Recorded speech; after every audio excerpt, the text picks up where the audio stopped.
বিশ্বকাপের আগে ফিফার আন্তর্জাতিক প্রীতি ম্যাচে বড় হোঁচট খেল ফ্রান্স।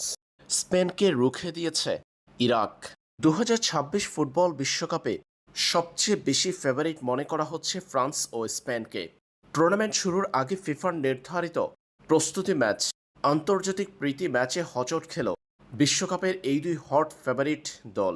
আইভরি কোস্টের বিপক্ষে পরাজিত হয়েছে ফ্রান্স। পুরো ম্যাচ জুড়ে ফ্রান্সের সমানে সমান খেলেছে আইভরি কোস্ট। কিলিয়ান এমবাপ্পেদের নিয়ে পূর্ণশক্তির ফ্রান্স এদিন ৫৬% বল দখলে রেখে ১৩ শট নিয়েছিল। ম্যাচের প্রথমার্ধে ৪৫তম মিনিটে চেরকির গোলে এগিয়ে থেকে খেলা শেষ করা ফ্রান্স দ্বিতীয়ার্ধে ৩০ মিনিটের ব্যবধানে হজম করেছে ২ গোল।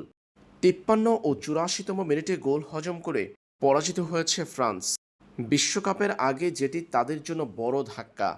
এদিকে আন্তর্জাতিক প্রীতি ম্যাচে স্পেনকে রুখে দিয়েছে ইরাক। প্রীতি ম্যাচটি হয়েছে ১-১ গোলে ড্র। ম্যাচ জুড়ে ক্লাসিক্যাল ফুটবল খেলা স্পেন ৬৩% বল দখলে রেখে প্রতিপক্ষের জালে নিয়েছে ১৪ শট। ম্যাচের ১৬তম মিনিটে ফেরান তরেসের গোলে এগিয়ে যায় স্পেন। এগিয়ে থাকার উল্লাস বেশিক্ষণ ধরে রাখতে পারেনি তারা। ২৭তম মিনিটে হজম করে বসে গোল। পরে বাকি সময় আর গোলের দেখা পায়নি কোনো দলই। শেষ পর্যন্ত ১-১ গোলের সমতায় শেষ হয় খেলা।